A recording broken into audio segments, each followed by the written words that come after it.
Il y a à peu près 66 millions d'années, lors de l'époque du Crétacé supérieur, les différentes espèces de dinosaures qui peuplent la planète parviennent à appuyer leur domination sur Terre. Ces énormes animaux, pouvant atteindre jusqu'à plusieurs dizaines de mètres de long selon les espèces et arborer différents physiques, sont devenus les plus grands prédateurs connus sur la planète bleue. Leurs évolutions sont nombreuses et incessantes. Ils ne s'arrêtent jamais de grandir et de se développer au fil des époques qu'ils traversent. Chers voyageurs, bien le bonjour. Aujourd'hui, je vous emmène à travers un voyage exceptionnel au temps des géants qui peuplaient notre planète et plus précisément, il y a 66 millions d'années. Pensez, si ce n'est pas déjà fait, à vous abonner et à liker la vidéo pour soutenir la chaîne. Merci à tous et bon visionnage. À cette époque, les dinosaures évoluent sur une planète ayant un climat bien plus chaud et sec que de nos jours. L'air est lourd et le vent ne souffle que très rarement. Les zones froides sont quasiment méconnues tant la chaleur est importante. Les terres étant encore assez rapprochées à ce moment les unes des autres, le climat chaud et sec s'étend sur toutes les surfaces habitables, laissant les hauts sommets comme zones les plus fraîches. Effectivement, par rapport au reste de la planète, ces lieux sont les seuls à connaître de petites périodes de froid, et pour cause, l'altitude permet au peu d'air frais de se placer à ces endroits.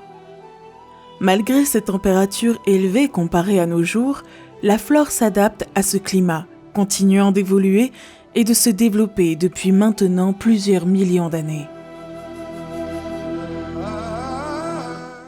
Au Crétacé supérieur, période pendant laquelle les dinosaures connaissent de véritables changements et une dominance importante, la flore donne ainsi naissance à de nouvelles plantes comme les graminées et les angiospermes. La terre se couvre alors du premier type, les graminées, ressemblant à des herbes et des céréales comme l'orge et le blé, mais également à des angiospermes, représentés par des plantes à fleurs. Ces dernières étant les ancêtres des pommiers et de nombreux légumes d'aujourd'hui tels que les poireaux. Ces différentes plantes commencent à se semer sur la surface de la planète et entrent petit à petit dans l'alimentation des animaux, notamment dans celle des dinosaures herbivores. Les forêts sont formées à partir de grands chênes massifs recouvrant une grande partie du globe. Elles surplombent une énorme partie de la surface terrestre, créant ainsi d'importantes zones d'ombre. La Terre commence à ressembler de plus en plus à l'image que nous en avons actuellement. Mis à part certaines zones, comme la France et une partie de l'Espagne qui sont encore, en grande majorité, submergées par les eaux. Ces terres ensevelies par les mers forment alors une partie de l'île que les hommes nommeront Ibéro-Armoricaine. Un archipel évoluant, lui aussi, sous un climat davantage tropical. Lors de cette période du Crétacé supérieur, les continents poursuivent leur lent déplacement afin de rejoindre leur position actuelle. Dans ce contexte, la grande famille des dinosaures connaît d'importants changements au sein des différentes espèces qui la composent, qu'ils fassent partie de la branche des herbivores ou de celle des carnivores. À cette époque, que ce soit dans le ciel ou au fond des mers, la Terre fourmille de vie. Différentes classes d'animaux évoluent à leur côté, notamment les mammifères et les reptiles. Parmi ces derniers, les mosasaures, de véritables prédateurs marins pouvant aller jusqu'à 18 mètres de long. Ces reptiles ressemblent fortement aux baleines à un détail près. Ils sont reconnus pour être de redoutables carnivores et possèdent l'image de grands prédateurs. Un peu plus haut, dans le ciel, les oiseaux commencent à apparaître petit à petit en se formant à partir de différentes espèces volantes, et cela jusqu'à devenir de plus en plus communs. À cette époque, ils sont un peu différents des oiseaux qui prendront place dans le futur puisqu'ils peuvent atteindre un poids allant jusqu'à 140 kg. On les appelle les gargantuavis. Alors que ces énormes oiseaux planent haut dans le ciel et laissent leurs grandes ombres recouvrir une partie de la surface du sol terrestre, la vie sur cette planète semble bien paisible. Pourtant, cela n'est pas réellement le cas. La plupart des êtres vivants de cette époque s'apprêtent à vivre une véritable série de catastrophes qui finira par signer leur extinction définitive. Alors que la catastrophe naturelle est doucement en train de se rapprocher, les dinosaures continuent de peupler la planète et prouvent encore leur domination, pourtant déjà bien assise. Mais la première étape de l'extinction de masse se profile sans qu'ils ne s'en doutent. La sélection naturelle commence à se frayer un chemin au cœur des différents dinosaures afin de les atteindre petit à petit.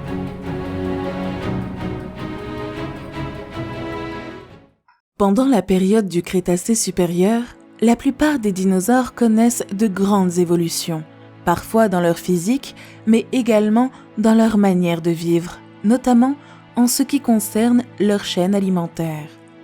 Certains des plus grands de cette espèce sont même devenus cannibales lors de cette période. Pendant cette époque, pas à pas, de nouveaux dinosaures commencent à apparaître sur la surface terrestre.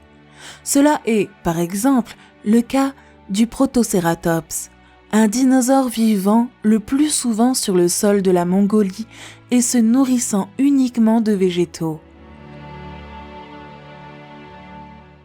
Ce dernier est notamment lui-même dominé puisqu'il devient rapidement la proie principale du Vélociraptor, un carnivore armé d'une mâchoire puissante renfermant environ 80 dents extrêmement tranchantes. C'est donc un grand prédateur, tout comme le tyrannosaure ou plus communément nommé le T-Rex. Ce dernier est l'un des dinosaures dominants les plus féroces qui connaît l'époque du Crétacé supérieur. Effectivement, cette célèbre créature est plus qu'impressionnante puisqu'elle peut atteindre les 12 mètres de long et peser plus de 7 tonnes. C'est une véritable masse de nerfs et de dangers qui s'élève au-dessus de ses différentes proies. Étant un élément essentiel du paysage terrestre de cette période, le tyrannosaure n'hésite absolument pas à asseoir sa domination. Il est l'un des dinosaures les plus respectés, notamment à cause de sa manière effrayante de venir à bout de ses victimes. Il faut dire que cette énorme créature attrape ces dernières avant de les broyer à l'aide de sa grande et puissante mâchoire contenant de longues dents qui écrasaient et transperçaient ses proies. Cependant, bien que ces derniers fassent partie de la plus grande classe d'animaux représentés à ce moment précis, ils commencent également à traverser une période creuse, quelque peu difficile.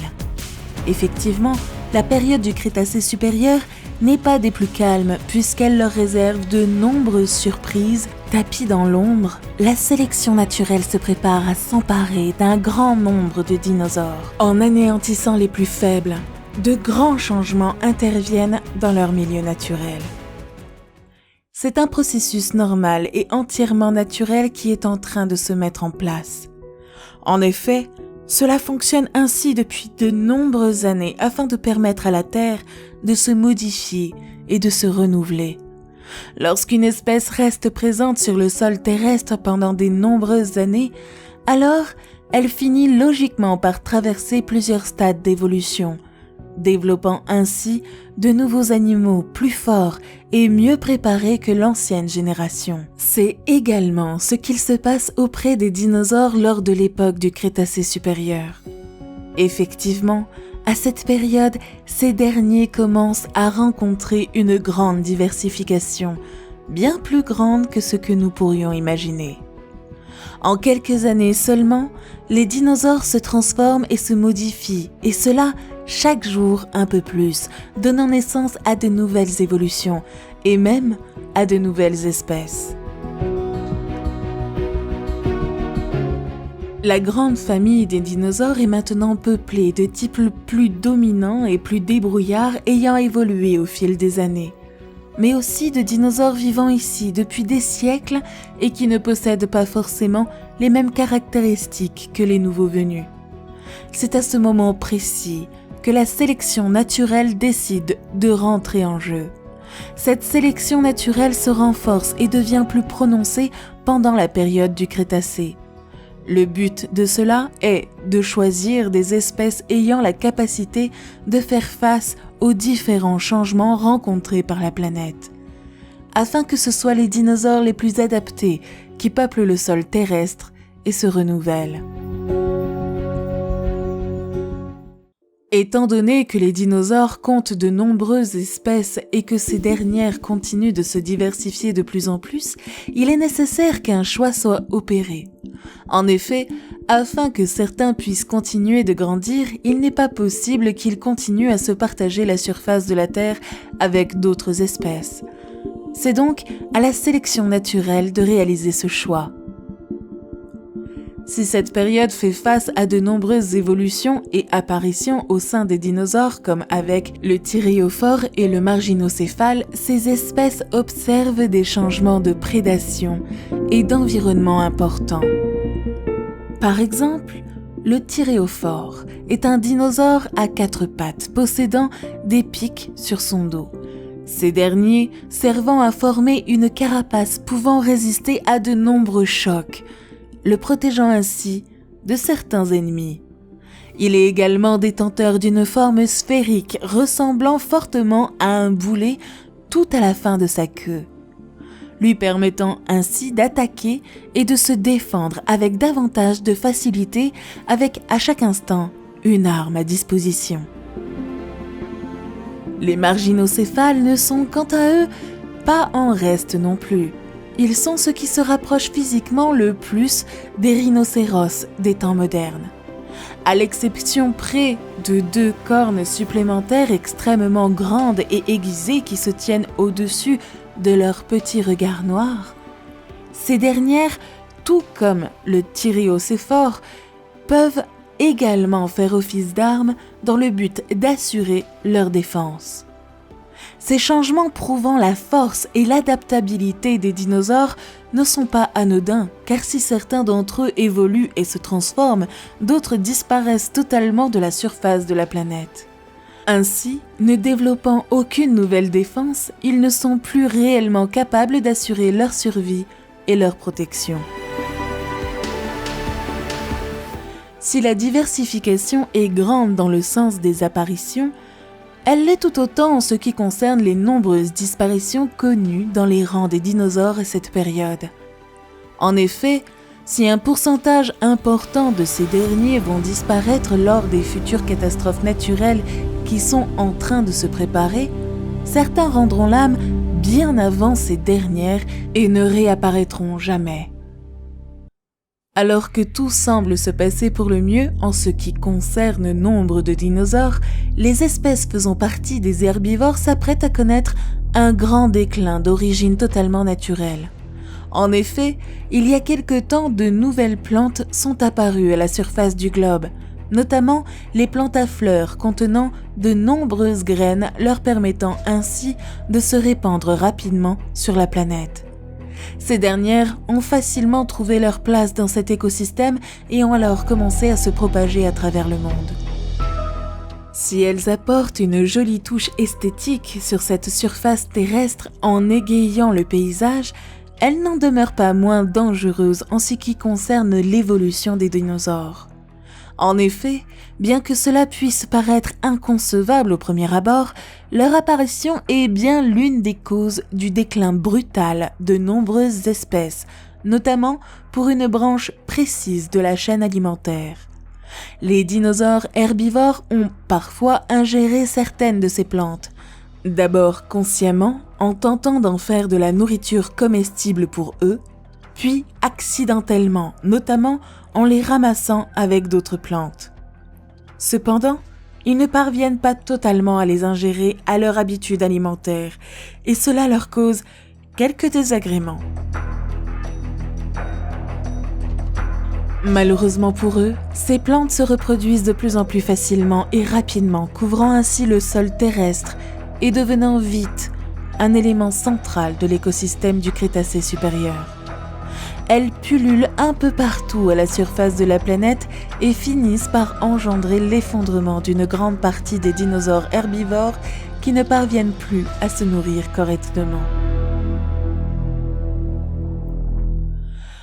Comme si cela ne suffisait pas, la disparition d'un grand nombre d'herbivores impacte de manière importante le reste de la faune, puisqu'elle commence doucement à atteindre les carnivores. En effet, bien que ces derniers se nourrissent de plusieurs types d'animaux, les herbivores sont les plus ciblés, véritables proies. Certains d'entre eux commencent également à devenir cannibales par manque de nourriture. Les herbivores étant en train de devenir de plus en plus rares, certains dinosaures carnassiers commencent aussi à décliner. Ainsi, ne trouvant plus leur principale victime, ils sont dans l'incapacité totale de se nourrir correctement. Cependant, bien que les dinosaures se raréfient, tous ne disparaissent pas. Effectivement, certains groupes survivent à ces différents changements. Des dinosaures herbivores parviennent à s'adapter aux nouvelles plantes ou à survivre en utilisant d'autres apports et certains des carnivores continuent également d'évoluer sur la surface terrestre grâce à d'autres animaux leur servant aussi de proie. Les dinosaures s'apprêtent à être mis une nouvelle fois à l'épreuve et cela bien plus tôt que prévu. Bien qu'habituée à un climat chaud et sec de 25 degrés Celsius en moyenne pendant la période du Crétacé supérieur, la planète Terre commence tout doucement à se refroidir. En effet, les végétaux consomment du CO2, un puissant gaz à effet de serre. Avec l'explosion croissante d'une nouvelle plante qui envahisse la surface terrestre, la concentration de CO2 dans l'atmosphère diminue rapidement. La chaleur se disperse peu à peu, laissant place à un air plus froid et bien moins réconfortant pour les dinosaures. Si jusqu'ici ces derniers évoluaient dans la chaleur, ils se retrouvent maintenant confrontés à une baisse de température fulgurante qui ne semble pas réellement leur convenir et contre laquelle ils ne peuvent rien. L'atmosphère continue de se refroidir, atteignant dorénavant les 7 degrés. C'est une baisse de température énorme comparée à ce à quoi ces animaux sont habitués depuis des siècles et des siècles. Les dinosaures herbivores comme carnivores ayant été habitués à vivre dans un climat contenant bien plus de chaleur, commencent donc à pâtir de cette nouvelle météo. La baisse brutale de la température ne permet pas à tous les dinosaures de survivre, bien au contraire. Elle permet d'opérer une nouvelle sélection naturelle. En effet, les dinosaures ont besoin d'un climat sec et chaud afin de maintenir la température de leur corps. Ne parvenant plus à obtenir cela, les dinosaures restants voient alors leur métabolisme de base peiner à effectuer certaines tâches pour lesquelles ils ont normalement été conçus. La plupart de leurs activités métaboliques sont en baisse et cela entraîne de véritables conséquences sur ces colosses du vivant, les mettant réellement en danger. Bien que présentés comme des animaux dangereux, évoquant les plus grands prédateurs que la planète Terre ait portés un jour, les dinosaures sont en réalité en train de fortement s'affaiblir. Cela étant probablement dû à ces causes environnementales ayant perturbé leur évolution et leurs besoins physiques jusqu'à ce qu'un certain nombre d'entre eux finissent par disparaître. Ainsi, les dinosaures, herbivores et carnivores tous confondus, se retrouvent en grand déclin. Mais alors que ces derniers font face à de nombreuses et importantes difficultés, la planète en son fort intérieur s'apprête elle aussi à devoir lutter contre certains événements qui pourraient bien se révéler catastrophiques pour tous. Lorsque cette époque du Crétacé supérieur s'apprête à toucher à sa fin, les dinosaures sont donc déjà quelque peu touchés par les différentes causes dues à la sélection naturelle, mais également en raison des nombreux changements environnementaux à la surface de la planète. Si comme pour la plupart des espèces vivantes, il n'est pas simple pour ces grands animaux dominants de faire face à des modifications aussi brusques et rapides, ils ne semblent cependant pas être au bout de leur surprise puisqu'une nouvelle catastrophe est en train de se préparer. En effet, alors que ces majestueux prédateurs connaissent déjà un sérieux déclin, la nature s'apprête à leur jouer un nouveau tour aux conséquences dramatiques. Sans qu'aucun animal ne s'y attende, la terre en son fort intérieur commence à gronder. Menaçant et caché de tous, quelque chose se prépare. Mais plus cette nouvelle catastrophe se précise et plus le danger qu'elle apporte avec elle semble bien plus dévastateur et tragique que les changements récents de l'écosystème. Tout d'un coup, alors que tout semble pour le moins paisible et calme, la terre se met à gronder. Elle gronde bien plus fort que le tonnerre et que toute chose imaginable. En effet, le bruit est assourdissant et fait sursauter l'intégralité de la faune présente sur le sol terrestre. L'inquiétude les guette. Ils se mettent rapidement à rechercher l'origine de ce vacarme. Toute la faune est en alerte maximale, leurs sens sont en éveil. Mais ils ne parviennent pas à comprendre ce qui est en train de se passer. Effectivement, aucun élément ne dégage d'indices concernant l'endroit où la catastrophe pourrait commencer par se produire. Pourtant, cette dernière s'apprête à s'abattre sur chacun, et cela dans seulement quelques secondes.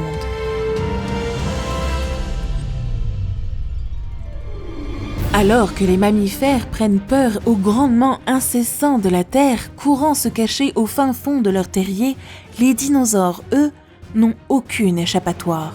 Bien au contraire, ces derniers sont beaucoup trop grands pour pouvoir se cacher où que ce soit.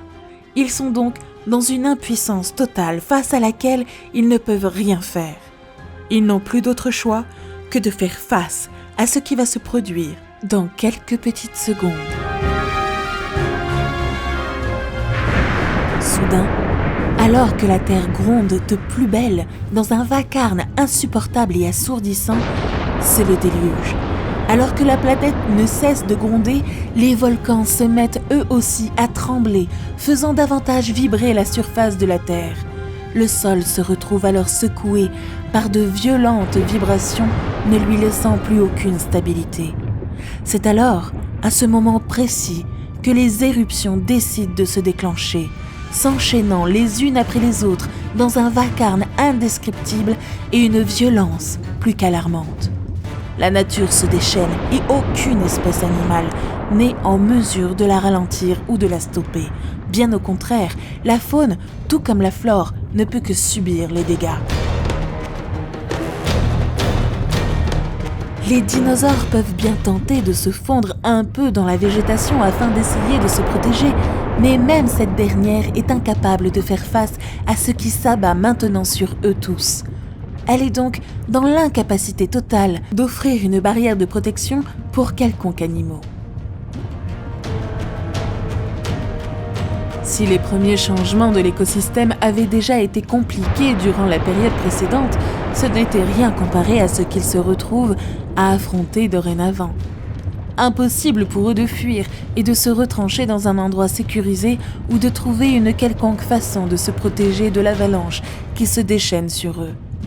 Ils restent donc sur la surface terrestre, essayant tant bien que mal de survivre en faisant face à l'ouragan de catastrophes naturelles qui déferlent sur toute la faune et la flore. Les éruptions volcaniques se déchaînent de plus en plus violemment. Elles apparaissent d'abord dans le secteur de l'Inde, puis se poursuivent sans relâche sur la surface terrestre. Ce n'est pas seulement un unique volcan qui implose à ce moment-là, mais bien une chaîne entière d'éruptions qui s'abat à la surface de la planète dans un bruit assourdissant. Personne ne peut stopper la colère de la planète qui semble vouloir durer encore et encore. Mais une série d'éruptions volcaniques ne se caractérise pas uniquement à l'aide de tremblements de terre et de grondements incessants, bien au contraire. Elle amène avec elle de nombreuses catastrophes, toutes plus impressionnantes et dangereuses les unes que les autres. Des coulées de lave se déversent alors sur toute la planète. Plus tard, elles seront nommées par les chercheurs les TRAPS du décan. Les conséquences de ces dernières sont dramatiques pour la faune et la flore. Le sol est chaud, brûlant, mortel, recouvert de lave et de feu en pleine progression. À certains endroits, il est maintenant impossible de fouler sereinement le sol tant la chaleur s'amplifie. La température de la planète ne tarde pas à suivre le même chemin. En quelques heures seulement, le climat de la Terre change radicalement suivant les éléments apportés par la catastrophe naturelle qui se joue à la surface. Le changement est brusque et met en difficulté de nombreux animaux. Lorsque la lave se déverse sur le sol et recouvre les différents endroits, la température grimpe alors sans s'arrêter, et cela de plus en plus haut. Le changement est radical et même l'air semble être devenu un élément plus que brûlant. Rien ne reste intact. Tout a complètement changé en l'espace d'un instant. Quelques secondes ont suffi pour métamorphoser totalement la planète. Mais c'est bien le rejet de dioxyde de carbone dans l'air qui déclenche l'énorme réchauffement climatique qui suit. La situation devient alors incontrôlable. Plus la Terre gronde, plus le dioxyde de carbone est rejeté dans l'air, faisant grimper les températures à des hauteurs insupportables, même pour les dinosaures qui apprécient habituellement les climats tropicaux, leur permettant de conserver leur corps à une bonne température. La Terre continue de gronder. Les volcans déversent tout ce qu'ils peuvent contenir en eux et la planète s'embrase d'heure en heure. Après cet instant, plus rien ne sera jamais comme avant pour beaucoup d'animaux.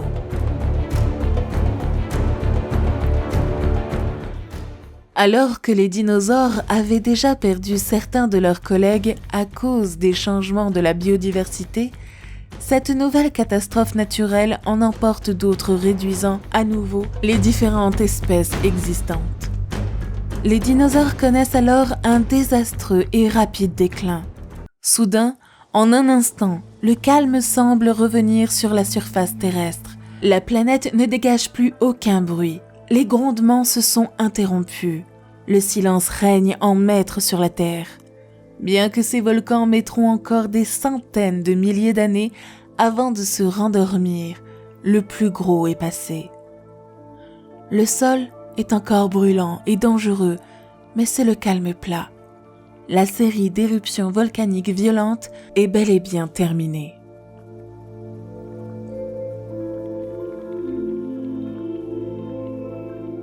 Même si cela est une excellente nouvelle, en réalité, cette dernière a fait énormément de dégâts, que ce soit sur la Terre, auprès des différents animaux, mais également dans les océans.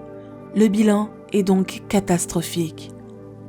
À la suite de ces différentes éruptions volcaniques, une véritable régression marine a eu lieu. La mer se retire en dessous de ses limites habituelles connues, laissant ainsi un bon nombre d'espèces sans espace de vie et hors de leur milieu. En plus, cette dernière ayant connu de nombreux coups durs à cause des déversements de lave et des tremblements de terre, elle s'est lourdement affaiblie. De nombreuses espèces marines ont donc perdu la vie lors de cette catastrophe naturelle puisqu'elles ne pouvaient plus évoluer dans leur habitat naturel, tout comme d'autres à la surface.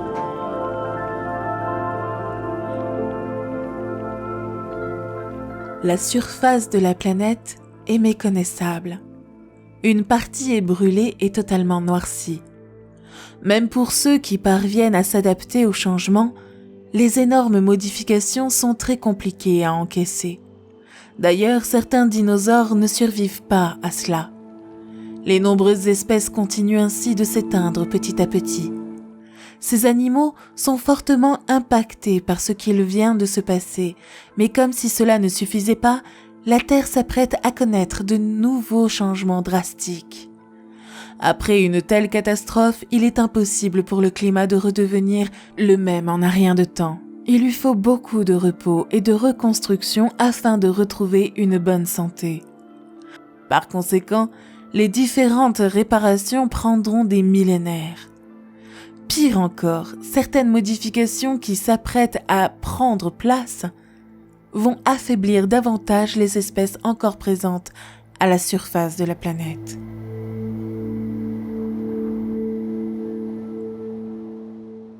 Si les grands prédateurs qui sont les dinosaures sont reconnus pour dominer le monde, à cet instant, ce ne sont plus eux les grands maîtres de la planète, mais bien les modifications environnementales. Ces dernières apportent des changements constants à la biosphère en remodélisant la face du monde. Les dinosaures restants se retrouvent alors dans l'obligation de parvenir à s'adapter ou de mourir s'ils ne sont plus suffisamment forts pour survivre. De nombreuses espèces sont totalement dévastées. Pourtant, les changements radicaux ne font que débuter et vont encore s'accélérer par la suite. Alors que la Terre vient de faire face à une vague de chaleur extrême, cette dernière retombe, non pas pour laisser place à un climat plus agréable, mais au contraire à des températures bien plus froides. Des vagues de froid s'abattent rapidement sur l'ensemble du globe. La catastrophe naturelle qui vient d'avoir lieu a dégagé énormément de poussière. Cette dernière vole en nuages épais et massifs au-dessus de la surface terrestre. Ce voile sombre empêche une grande partie, voire la totalité de la lumière de passer. Avec le temps, le refroidissement de la planète s'accélère. La température baisse drastiquement et cela ne convient pas à tous les animaux. Ceux qui ne sont pas conçus pour survivre à des températures autres que tropicales continuent de décliner inexorablement. Ces changements radicaux jouent un rôle majeur dans leur extinction, tout comme les différentes éruptions volcaniques. Les dinosaures ne parviennent pas à s'adapter, les espèces s'éteignent les unes après les autres, incapables de survivre à de telles modifications. L'extinction de ces géants se poursuit donc sans qu'ils ne puissent rien y faire. C'est une extinction massive qui débute à la surface de la planète. Toutes les espèces d'animaux sont touchées, les dinosaures en premier.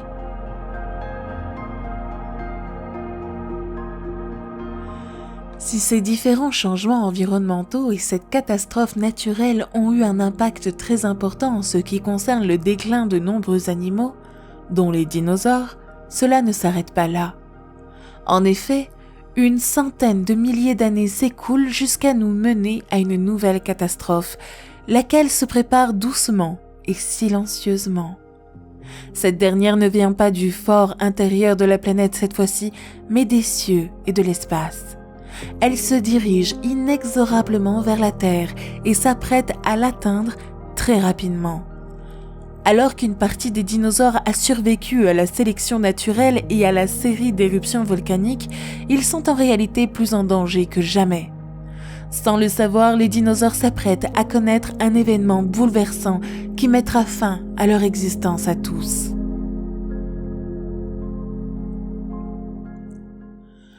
Alors que les dinosaures doivent faire face à un déclin de plus en plus important suite aux différents changements climatiques et aux catastrophes naturelles qui se sont produites, notamment des éruptions volcaniques, un autre événement s'apprête à les frapper de plein fouet. Dans quelques instants, la Terre va connaître un des plus grands chocs qu'elle n'ait jamais eu, à notre connaissance, depuis l'apparition de ces animaux. Une catastrophe de grande ampleur se prépare lentement dans le ciel en se dirigeant droit vers eux. Il y a 65 millions d'années, vers la fin du Crétacé supérieur, alors qu'après différentes secousses, la vie peine à reprendre son cours normal. Un énorme astéroïde se dirige droit sur la planète Terre.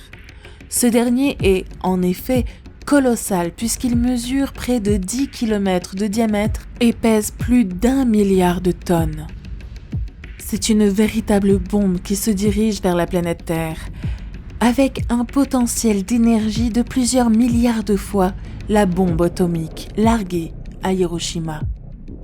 Malgré l'extinction à laquelle les dinosaures doivent déjà faire face depuis un certain temps déjà, ils commencent à reprendre leur marque et à se relever pas à pas. Mais c'est à ce moment précis que l'astéroïde choisit de se rapprocher davantage de la planète. Ce dernier arrive à une vitesse folle, à plus de 20 km/s, bien trop rapide pour que quoi que ce soit puisse avoir le pouvoir de le faire ralentir. Au vu de sa taille, de son poids, de sa vitesse, l'impact qui se prépare sera en capacité de créer un véritable chamboulement pour toute la faune et la flore. Pendant ce temps, l'astéroïde continue donc son chemin sans rien pour le stopper. Lorsque l'astéroïde pénètre enfin dans l'atmosphère terrestre, il marque alors le début de la 5e extinction majeure connue sur la planète. Cette dernière est capitale puisqu'elle se nomme l'extinction Crétacé-Paléogène et qu'elle marque ainsi la fin de l'ère mésozoïque, faisant notamment référence à l'existence des dinosaures. Ce jour-là, un monde peuplé de 2 millions d'espèces animales a brusquement pris fin.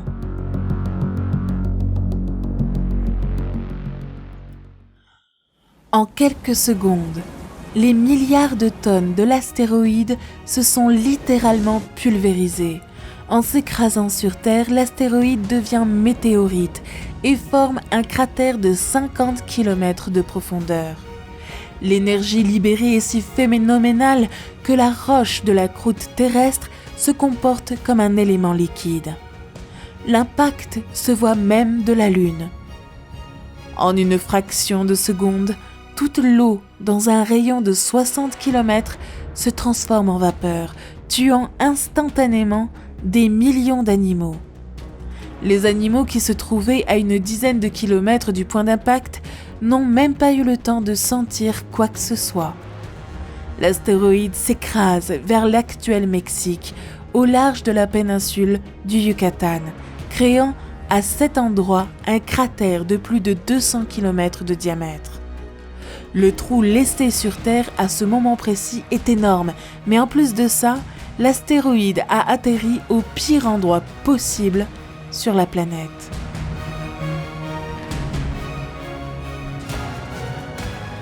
Le sous-sol y regorge d'éléments naturels potentiellement nuisibles.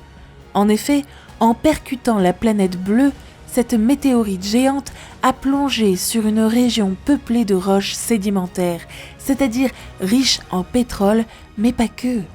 Cela a de quoi déclencher une nouvelle avalanche de catastrophes toutes plus importantes les unes que les autres.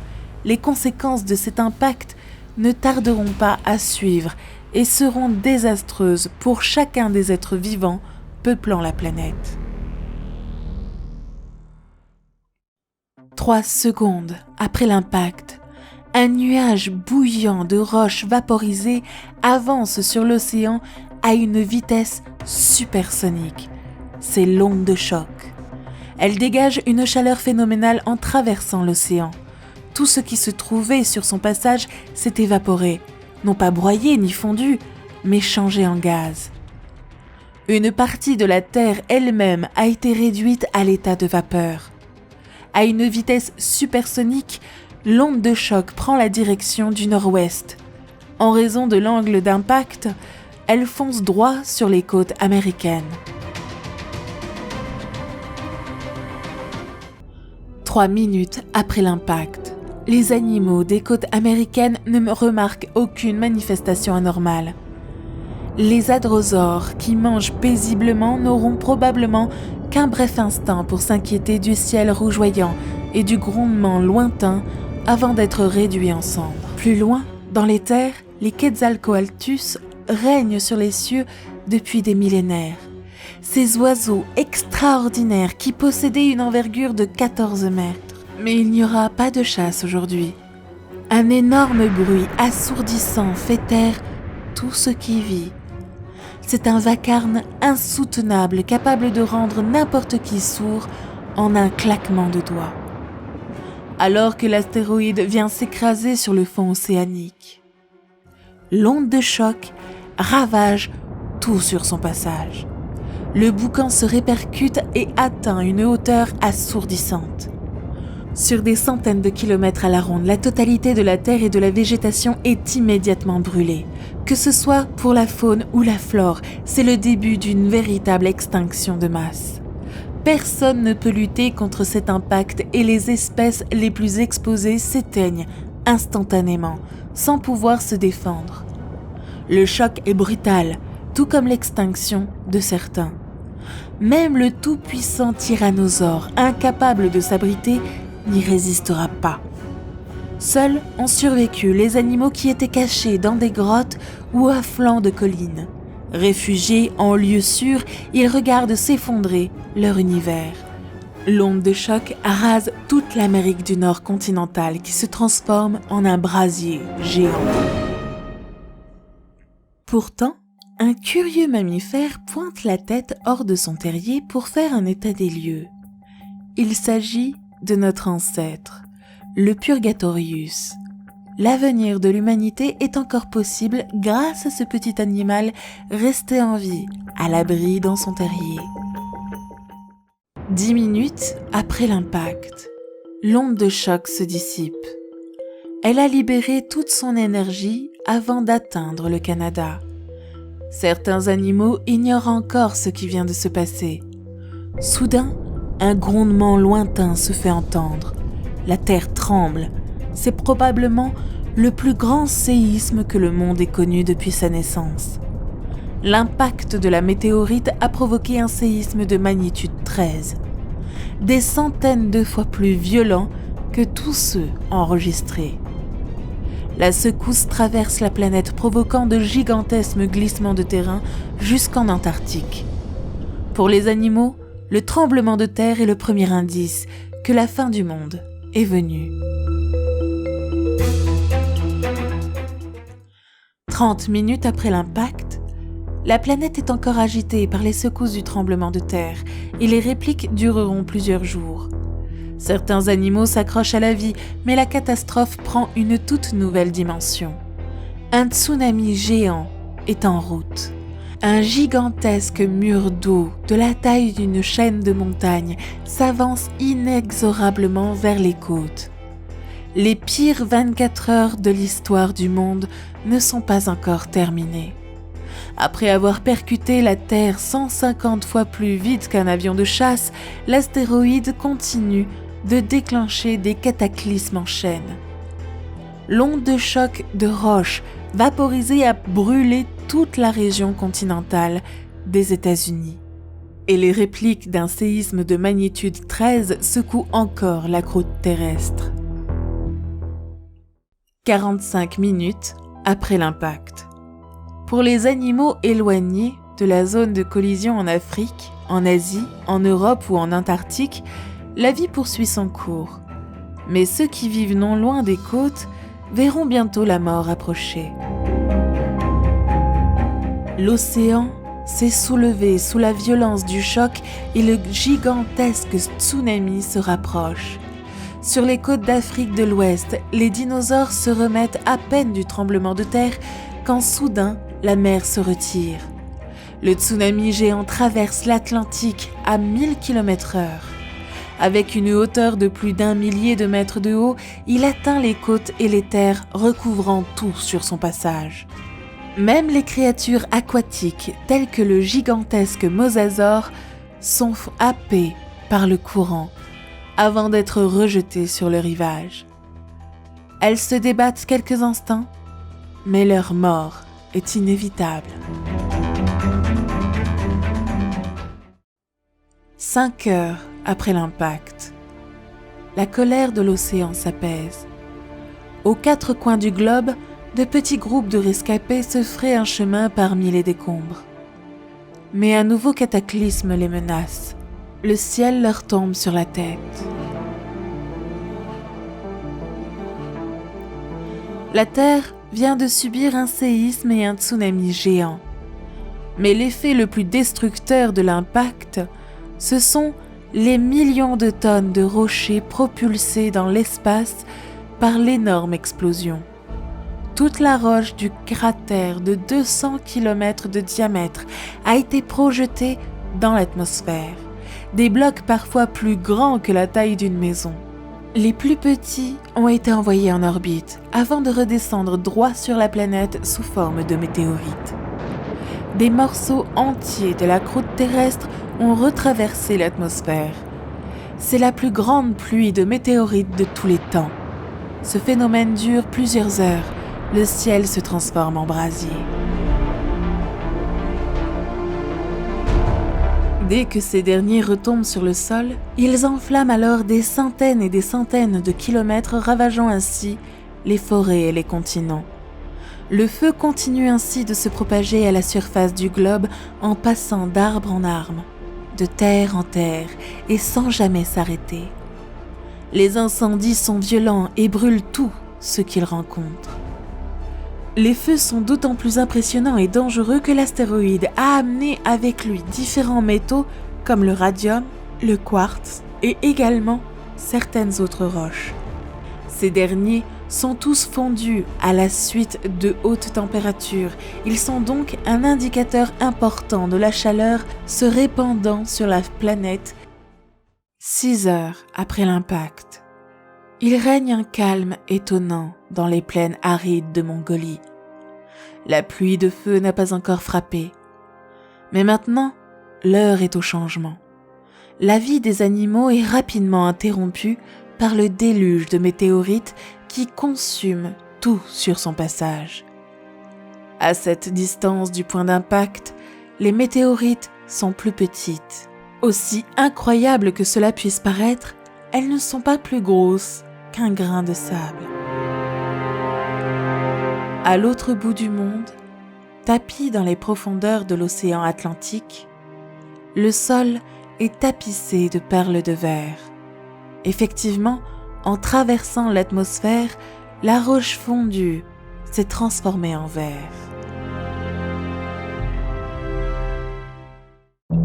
7 heures après l'impact, la planète entière est en flammes. L'apocalypse frappe au hasard les créatures vulnérables qui n'ont pas été préparées à un tel cataclysme. Elles ne peuvent se fier qu'à leurs instincts, et leur instinct leur dit de fuir. La température à la surface du globe grimpe en quelques heures. La chaleur est insupportable. Il fait si chaud qu'à certains endroits, les rivières se mettent à bouillir. Partout, des incendies se déclarent, consumant les morts et les mourants. À la suite de cette nouvelle chaleur qui augmente jusqu'à atteindre des températures réellement insoutenables pour tous, d'immenses nuages de fumée se forment et recouvrent toute la planète, créant alors une atmosphère pesante et extrêmement saturée. L'air devient alors irrespirable et la chaleur de plus en plus étouffante. 10 heures après l'impact, le monde est méconnaissable. Des milliards d'animaux ont péri dans un enchaînement incessant de catastrophes. Et pourtant, quelques spécimens résistent. Le Purgatorius se tapit sous terre, attendant la fin de la tempête. Pendant qu'en surface le monde des dinosaures s'écroule, notre ancêtre fait ce qu'il faut pour survivre, rester à l'abri, à rationner la nourriture et surtout ne pas sortir. De son terrier, il entend les cris d'un monde agonisant. Bientôt, les plus forts s'éteindront et les plus faibles hériteront de la planète. Que ce soit d'autres espèces ou bien celles de ces grands animaux féroces que sont les dinosaures, elles se retrouvent brûlées vives, étouffées par la fumée qui se propage dans l'air, tuées par des vagues de chaleur suffocantes. C'est une véritable extinction de masse qui s'abat sur le sol terrestre. La peau de la plupart des animaux n'est pas en mesure de lutter face à un tel changement et encore moins contre des flammes si hautes et brûlantes.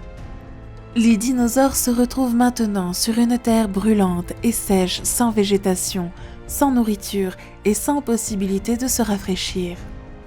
Les différentes catastrophes ont eu d'énormes conséquences sur les différents animaux, mais aussi toute la végétation. Cette dernière est une source importante de nourriture, surtout pour les herbivores encore en vie à cet instant précis. Les nombreux dinosaures carnivores voient leur principale proie, les herbivores, disparaître en nombre par manque de nourriture. La flore est totalement ravagée. C'est un véritable dépérissement du monde végétal qui se propage. Rapidement, les dinosaures herbivores meurent de faim puisque leur principale source d'alimentation a quasiment disparu de la surface terrestre. Ils s'éteignent donc peu à peu, entraînant dans leur chute la suite de la chaîne alimentaire. En effet, puisque ces derniers disparaissent, il devient difficile pour les dinosaures carnivores de survivre. Dans l'incapacité de poursuivre leur régime alimentaire, ils sont donc sous-alimentés et en danger de mort imminent. La chaîne alimentaire s'effondre en même temps que la chaleur de la Terre se propage dans l'eau, atteignant petit à petit le monde marin. 14 heures après l'impact, la vie sur Terre est presque totalement exterminée. La nuit tombe, une nuit où les dinosaures ne sortiront pas vivants. Dans la péninsule du Yucatan, le cratère formé par l'astéroïde est une caldeira fumante. Un cercle gigantesque de 200 km de diamètre la délimite. En quelques minutes, des montagnes se sont dressées à 5000 mètres d'altitude. Il faudra des milliers d'années pour que l'érosion les efface. Parmi les débris, on retrouve du carbone cristallisé, de minuscules diamants qui témoignent de la chaleur phénoménale de l'impact. En rouge, rien n'a survécu dans un rayon de 1600 km. En orange, à 500 km du point de collision, quelques insectes et petits animaux sont encore en vie. Il faut parcourir 8000 km ici, en jaune, pour rencontrer des survivants parmi les dinosaures. Il s'agit presque toujours de spécimens isolés. Les quelques rescapés errent dans un paysage apocalyptique d'arbres déracinés, d'éboulis et de brasiers. Un seul jour a suffi à décider du sort des dinosaures. Les scientifiques ne peuvent affirmer à quelle vitesse ils se sont éteints. En quelques heures, en quelques jours, en quelques mois, en quelques années. Après tout, peu importe que les dinosaures aient disparu en un jour, un an, un siècle, un millénaire. L'important est de savoir qu'il y a eu un changement fondamental de l'écosystème entre la fin du Crétacé et le début du Tertiaire. 3 jours après l'impact, en Amérique du Nord, les incendies se sont enfin apaisés. Ils font place à un paysage carbonisé. Mais un autre cataclysme s'abat sur la planète. Une nouvelle vague d'extermination menace les dinosaures restants.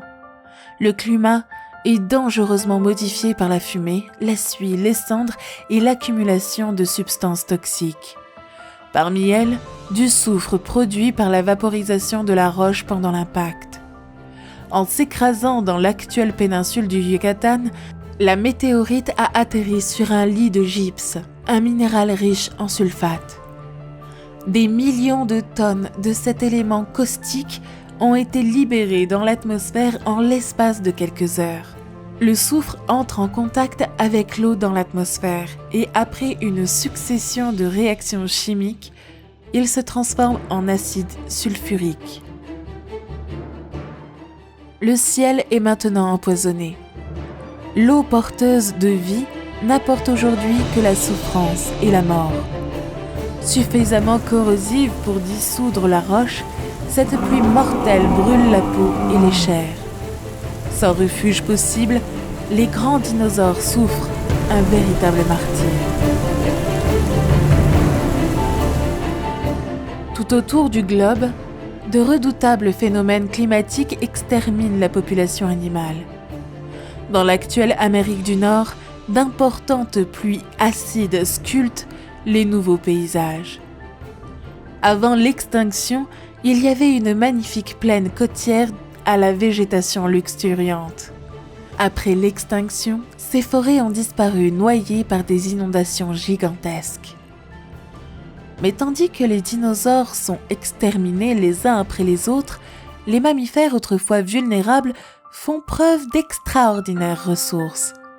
Leur petite taille leur a permis d'échapper au cataclysme, car ils ont été capables de se réfugier en lieu sûr. Dans leur terrier protégé des pluies acides, ils entendent l'agonie des dinosaures impuissants.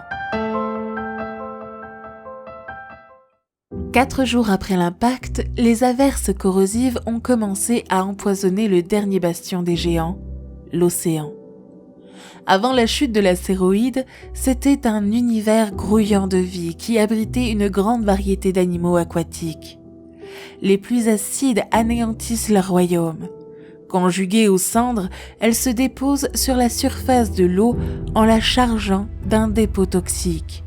Le plancton est littéralement dissous, lui qui constituait la base de la chaîne alimentaire. Mais certains trouvent le moyen de protéger leur progéniture. Les requins survivront au massacre. Ces créatures incroyablement résistantes ont survécu à plusieurs extinctions massives grâce à une méthode peu orthodoxe. On constate chez certains de ces vivipares un cannibalisme intra-utérin. Dans le ventre de leur mère, les embryons se dévorent entre eux, assurant ainsi la survie du plus fort. Cela leur a permis de survivre plus de 400 millions d'années, alors que de nombreuses espèces se sont éteintes. Notre planète est plongée dans le chaos. Depuis 7 jours, le feu et les pluies acides ont presque éradiqué toute trace de vie. Mais le pire est à venir. En entrant en collision avec la Terre, la météorite a propulsé dans l'atmosphère une quantité phénoménale de débris auxquels sont venus s'ajouter la fumée, la suie et la poussière générées par les incendies. Les vents ont ensuite répandu des cendres tout autour du globe, masquant peu à peu la lumière du soleil. La Terre est plongée dans l'obscurité. À cette époque, de nombreux dinosaures possédaient une bonne vision et une ouïe relativement bien développée, mais avec un odorat limité. Se déplaçant donc au son et à la lumière, ils se sont retrouvés soudain dans le noir. Pour eux, cette nouvelle réalité est terrifiante. Même en plein jour, l'obscurité est totale. Seuls les animaux capables de s'orienter dans le noir ont une chance de survivre. Cet énorme nuage sombre reste posté à la surface et ne se dégage pas. Pire encore, ce dernier se situe à une très faible altitude et empêche ainsi la Terre de recevoir une quelconque source de lumière pouvant provenir du Soleil ou de nulle part ailleurs. La planète se retrouve maintenant plongée dans le noir le plus complet. La poussière continue de se répandre un peu partout à la surface de la Terre, que ce soit sur le sol, sur le peu de lieux de vie restants ou même dans les airs, empêchant ainsi toute source de lumière, mais également de chaleur de s'introduire. C'est donc une nuit longue et sans fin qui s'installe sur la Terre pour ne plus se retirer. 2 mois ont passé et l'obscurité n'accorde aucun répit à la planète. Elle affecte le comportement d'un grand nombre de dinosaures. Tous les animaux qui ont un cerveau peuvent devenir fous. Or, les dinosaures avaient un cerveau. On peut affirmer que les dinosaures étaient largement assez intelligents pour réagir, mémoriser et être affectés de façon permanente par l'obscurité. Cette fois encore, notre ancêtre semble le mieux équipé pour résister au cataclysme. À l'époque des dinosaures, les mammifères avaient évolué et étaient devenus des animaux nocturnes. Donc, une partie de leur cerveau et de leur sens leur permettait de se déplacer le soir venu. Tandis qu'une nuit interminable s'installe, la végétation épargnée par le feu succombe peu à peu à l'obscurité. La libération des différents éléments dans l'air que sont la suie, le soufre, ainsi que les différentes particules de poussière finissent par entraîner un refroidissement brutal de la planète. Le choc, tout comme lors du réchauffement, est immédiat. Après les flammes et les températures excessivement hautes, la Terre se retrouve maintenant plongée dans un noir total et glisse lentement vers un froid glacial. La planète est calme, silencieuse, presque morte. Les catastrophes ont cessé, mais la totalité de la surface est dorénavant totalement méconnaissable.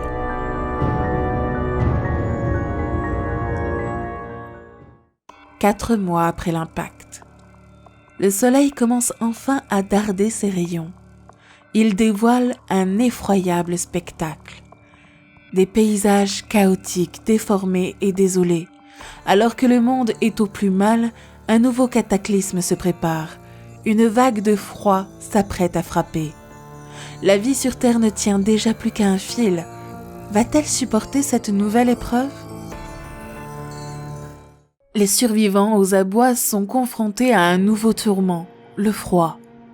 Bien que le soleil brille désormais généreusement, des températures glaciales s'installent. La chaleur de l'impact a généré de grandes quantités de dioxyde de soufre.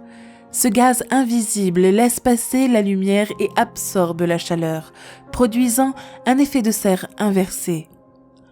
Un hiver de glace envahit la planète, avec des températures qui descendent en dessous des moins 10 degrés Celsius.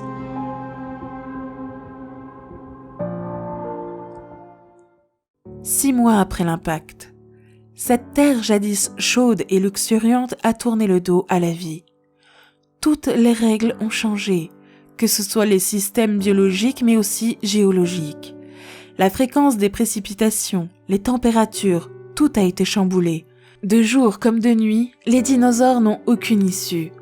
Ceux qui vivaient à proximité des pôles devaient souvent supporter des températures inférieures à 0 la nuit. La Mongolie, verte et luxuriante avant la catastrophe, n'est plus qu'un immense paysage désolé, tapissé de neige acide et baigné par une lumière rose. 7 mois après l'impact. Dans cet univers sans merci et réduit à néant, quelques rares espèces semblent destinées à survivre.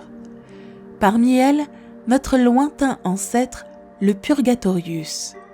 Son terrier chaud et confortable isole ce petit mammifère du froid, et quand il s'agit de se nourrir, le Purgatorius ne fait pas la fine bouche. Les mammifères étaient des charognards. Ils mangeaient tout et n'importe quoi. Ils n'avaient pas le choix s'ils voulaient survivre à la série de catastrophes qui a suivi l'impact. Si l'on veut établir une comparaison, l'animal actuel le plus proche des mammifères de l'époque est l'opossum. L'opossum n'est ni herbivore, ni insectivore, ni détritivore. C'est un animal qui mange tout ce qu'il trouve. C'est ainsi que le Purgatorius parvient à survivre quand la majeure partie des autres espèces s'éteignent. 9 mois après l'impact. Seule une poignée de dinosaures résiste encore. Les herbivores géants comme les Triceratops et les titanosaures se sont éteints depuis longtemps. Mais quelques carnivores comme le tyrannosaure ont réussi à subsister en se nourrissant de carcasses. Malheureusement, les sources de nourriture s'épuisent peu à peu. Ils n'auront bientôt plus d'autre choix que de se dévorer entre eux. Le règne des dinosaures touche à sa fin. Le vent a tourné. La dynastie des dinosaures est condamnée. Il faut envisager l'extinction non pas comme un événement qui se serait produit un jour donné, mais comme les séquelles d'un choc planétaire qui aurait duré des semaines, des mois, voire des années. Les espèces qui ont survécu ne sont pas celles qui sont sorties vivantes le premier jour, mais celles qui ont tenu jusqu'à la fin. Dans une ultime manifestation de désespoir, les survivants ont recours au combat fratricide. Les grands carnivores tels que le tyrannosaure n'ont plus rien à manger hormis leurs congénères. Le cannibalisme creuse la tombe du tyrannosaure. En moins d'1 an, les réactions en chaîne réduisent cette formidable espèce en un unique survivant. Considérablement affaibli, il tient à peine sur ses pattes.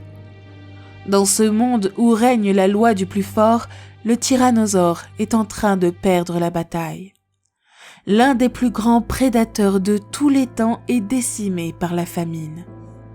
L'extinction représente bien plus que la fin d'une espèce qui existe depuis des millions d'années. C'est la fin d'une espèce et de son avenir. Les dinosaures ne sont maintenant plus qu'un lointain souvenir. Pour la très grande majorité d'entre eux, ils se sont éteints lors de cette 5e extinction de masse connue sur la planète. Bien qu'ils aient lutté pendant des dizaines et des dizaines de millions d'années contre différentes catastrophes, cette dernière a eu raison d'eux. C'est donc ainsi que se termine le règne de ces grands prédateurs qu'ont été les dinosaures. En un an seulement, la planète entière est pratiquement vidée de toute forme de vie. Tous les dinosaures sont morts et avec eux, les reptiles marins tels que le mosasaure. L'océan n'est plus qu'un immense bassin vide, hormis quelques rares espèces de poissons et de requins.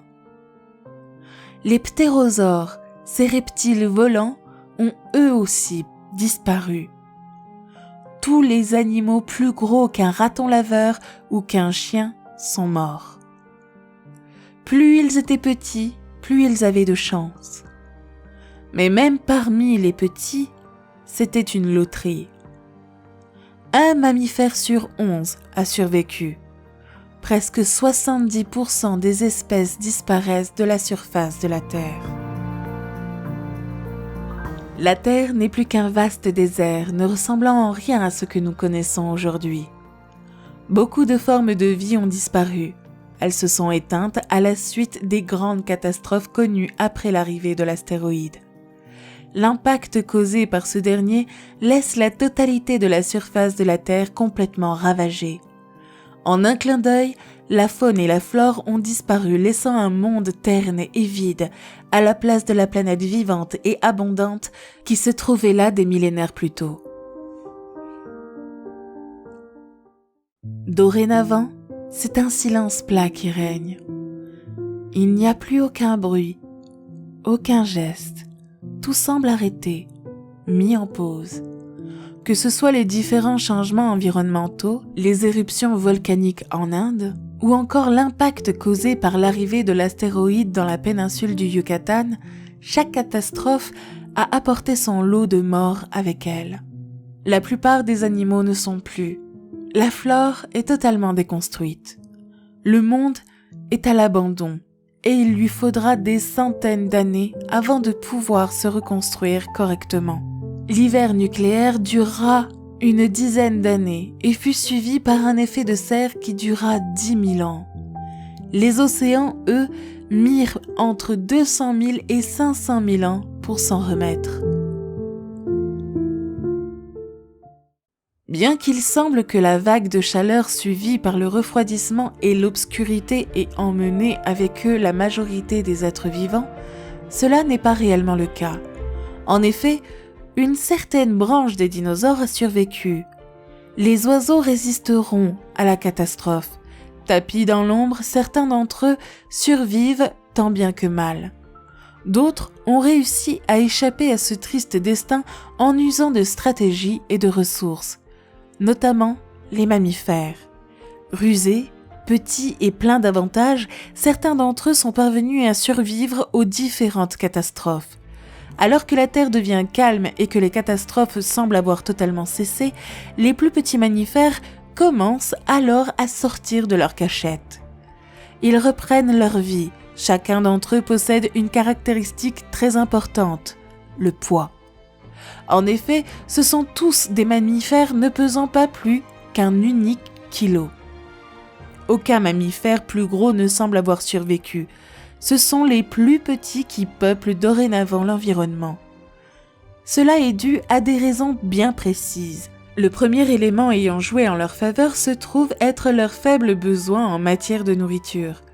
Très différents des grands prédateurs qu'étaient les dinosaures, ces petits mammifères sont totalement omnivores, c'est-à-dire qu'ils ne possèdent pas de régime alimentaire particulier. Par conséquent, ils ont été les moins touchés par la famine liée à ces catastrophes. Puisqu'ils n'étaient pas obligés de se nourrir de végétation, la disparition d'une grande partie de la flore ne les a pas véritablement atteints. Il existe une raison supplémentaire, leur ayant permis de survivre au niveau de l'alimentation. Les mammifères sont différents de beaucoup d'animaux.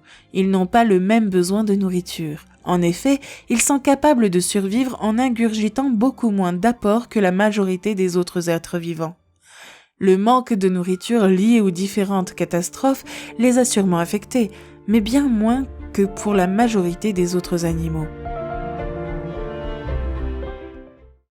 Au-delà de la survie des mammifères de moins d'1 kilo, la biodiversité qui a également connu une énorme voire totale dégradation prend quelque temps avant de se relever.